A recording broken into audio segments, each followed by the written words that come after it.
Hi, this is parent coach Janet Bonnin of Fine-Tuned Families, welcoming you to our series, Wise Parents, Wise Kids, conversations that inspire and help you parent smarter. We are on the web at www.finetunedfamilies.com. When you visit our website, you can connect with us via our Facebook community and through LinkedIn and Instagram. Hi, everybody. This is parent coach Janet Bonnin. Welcome to another great series. This series is called A Mom's Work Never Feels Done. We're talking with moms who want to share wisdom for the moms and dads out there on how they've managed juggling the many challenges of life in raising kids, having careers, and everything else that they do. Because we as parents are so very busy. I've got my sidekick and wonderful associate, Angela Woodrow, here with me. Hi, Angie. Hi, Janet. Hello, everyone. And in a minute, I'm going to let our guests introduce themselves. I want to welcome, first of all, Mary Beth Goodrich. She is a professor at UC Dallas. Hi, Mary Beth. Welcome. Hello. Welcome. And on the phone with us, you can't see her pretty face except you can over in the picture on the slide, is Gina Cruz, who is the owner and director of Learning RX. Welcome, Gina Cruz. Thank you. Hello. It's so great to have both of y'all on here. So part of our vision for this series is we're going to have a series of chats with moms for our parents to listen to. Mary Beth, why don't you go ahead and share a bit about yourself? Okay. I am currently a mom to 3 boys. My husband is Jeff Goodrich. We've been married over 20 years, and we have 3 sons. They right now are currently one in high school, one in middle school, and one in elementary school. So there's a lot of mom carting around. A professor and senior lecturer at the University of Texas at Dallas. So I teach accounting at the university, and those are the main roles I have. We're very active in our church, and our boys are all doing scouting. So we're extremely active in scouting and various different sports like cross country for my oldest one, football for the middle son, and my youngest one's doing basketball at school. So we're busy. Which I'm sure all moms can relate to. Oh, I'm sure. I am sure. Gina, tell us a bit about yourself. Okay, so I am the mother of 2 sons. We have a 21-year-old and a 12-year-old. I have been married to my husband, Gabriel, for, 16 years. And we are very busy too. So I currently own Learning RX. That has been in San Antonio for 11 years, and I have a master's degree in special education and am a certified educational diagnostician. My middle school son is in lots of sports and things too, and my older son has a chronic health condition. So that really keeps us busy as parents. It can be so very challenging when you've got multiple kids and then have, unfortunately, one of them who's got health or other challenges. Mm-hmm. So we are going to jump in with some questions now. Let's move on to the first question.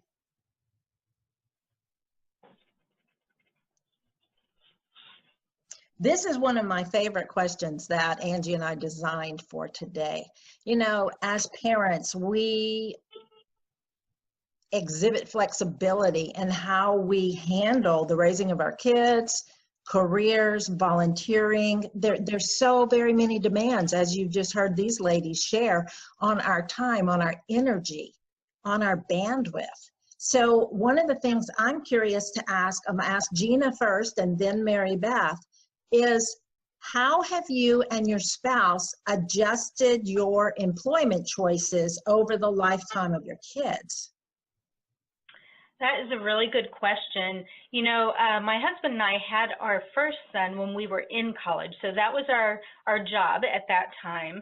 And so we would schedule our classes to be opposite each other. So one of us could be home with our son.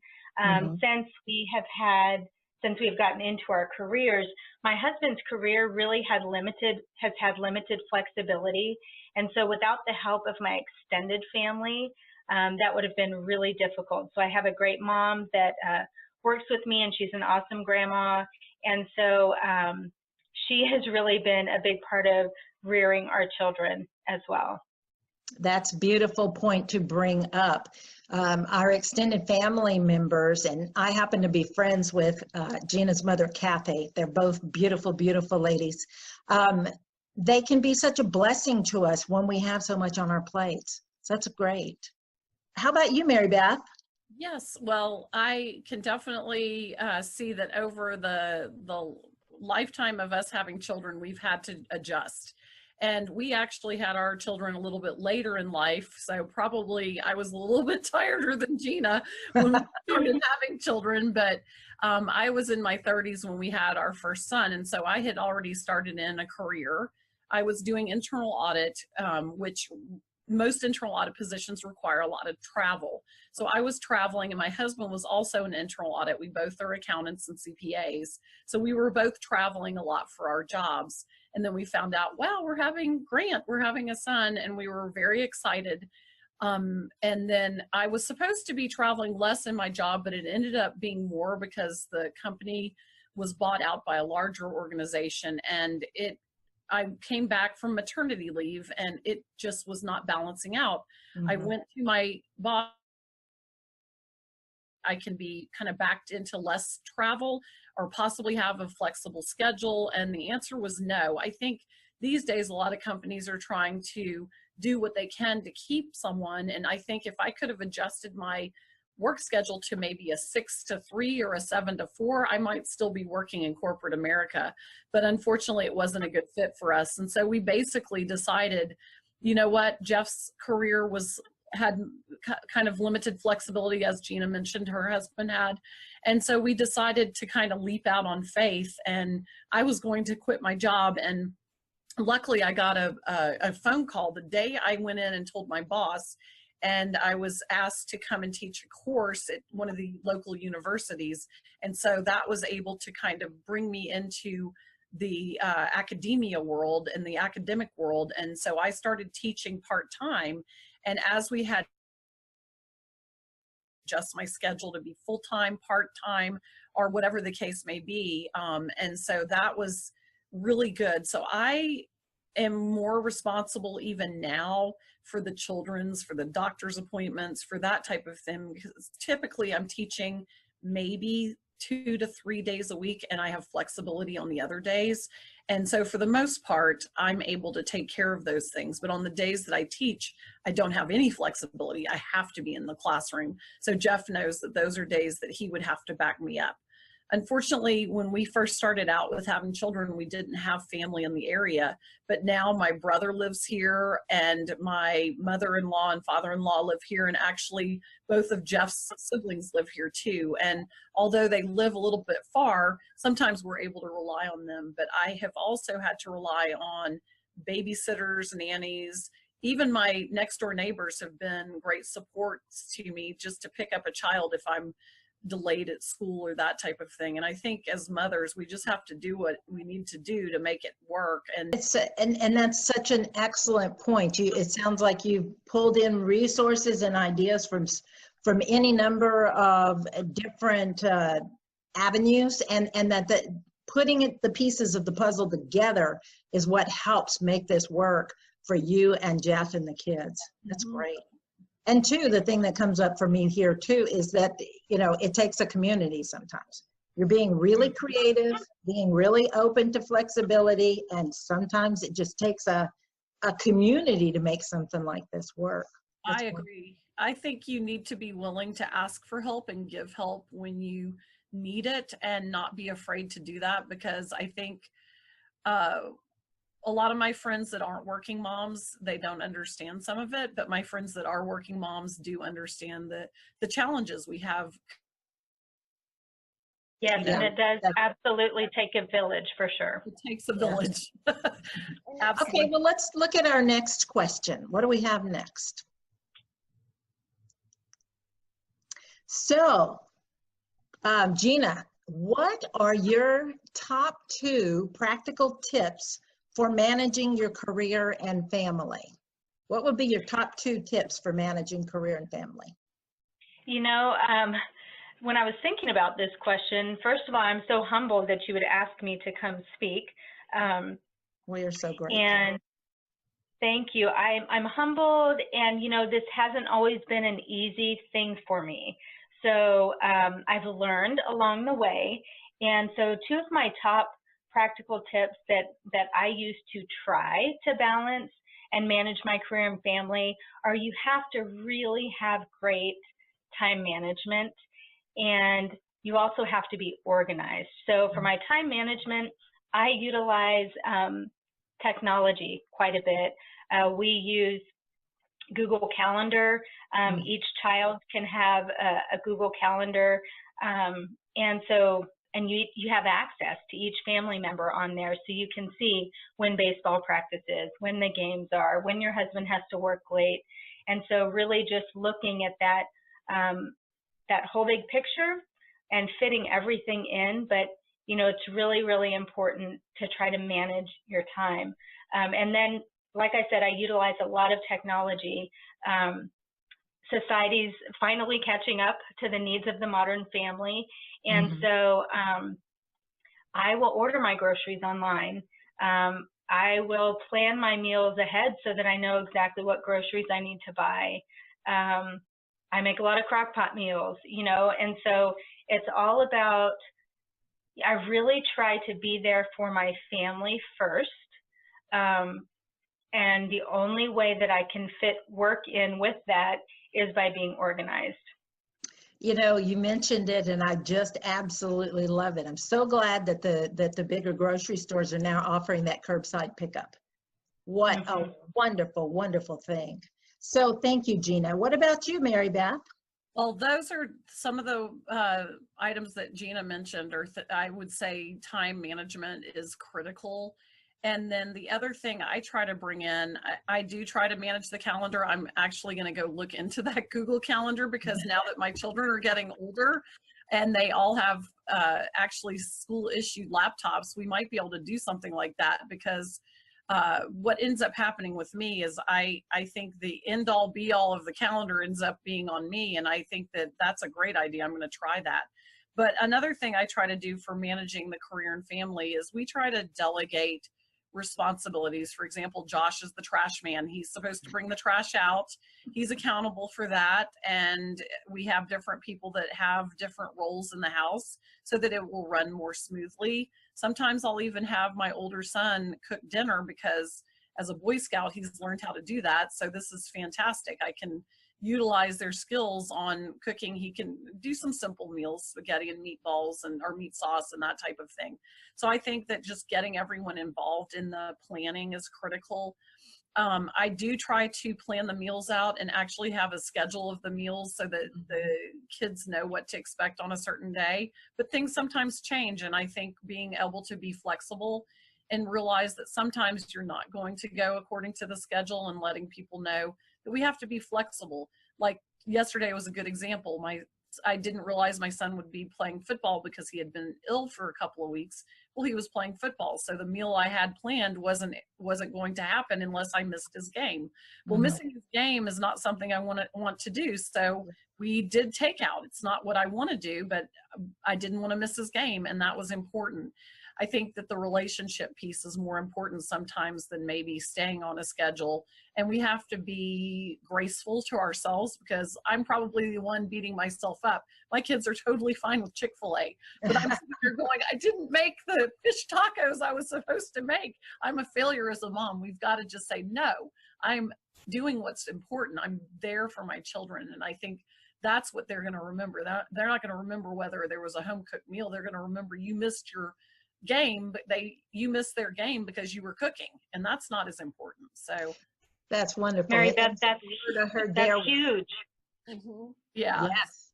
yeah, Yeah, it is. The main thing I heard there too is a willingness to be flexible, because as busy as we are, we have to be willing to say, okay, well, this is more important. Being at my son's game is more important to me and to him than getting hot homemade food on the table. So tonight I'm going to make that choice. And the kids love takeout anyway, right? yeah.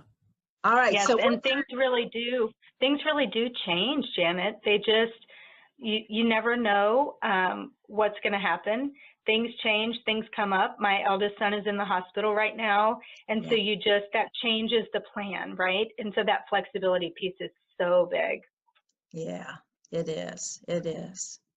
So Mary Beth, I'm going to ask you first, and then we'll go to Gina. What are one or two things you would tell yourself to let go of or do differently if you could go back? Oh my goodness. I mean, I really don't live with a lot of regret with myself. I mean, I would say I wish I was more organized, and I love the idea of the Google Calendar. I'm going to look into that. My sister and I parent so differently, and she was with me when Hurricane Harvey came, and she's surprised at all the things that I do let go. And so I don't know that I'm the right person to answer this.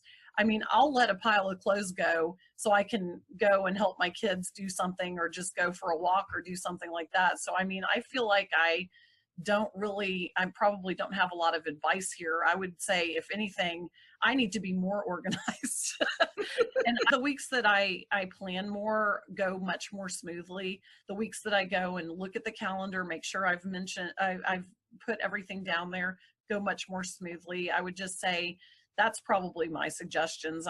Like I said, I probably give myself grace more than a lot of my friends that beat themselves up. I try to do that because I know if I'm going to beat myself up, it's just not going to do anyone any favors. And as busy as we are, none of us are perfect. And as busy as we are these days, our families, ourselves, if we can't be flexible and let go of some things once in a while, we're just going to ramp up the stress in our lives. And we don't want that for ourselves or our kids, right? Mm-hmm. So Gina, what about yourself? If you could go back, what would be one or two things you might choose to do differently? So I'm the opposite. I have a hard time letting things go. And I am probably more of that mom that does beat herself up a little bit, even when I try to remain flexible, because things happen and come up. But the things that I would really do different are to leave work at work.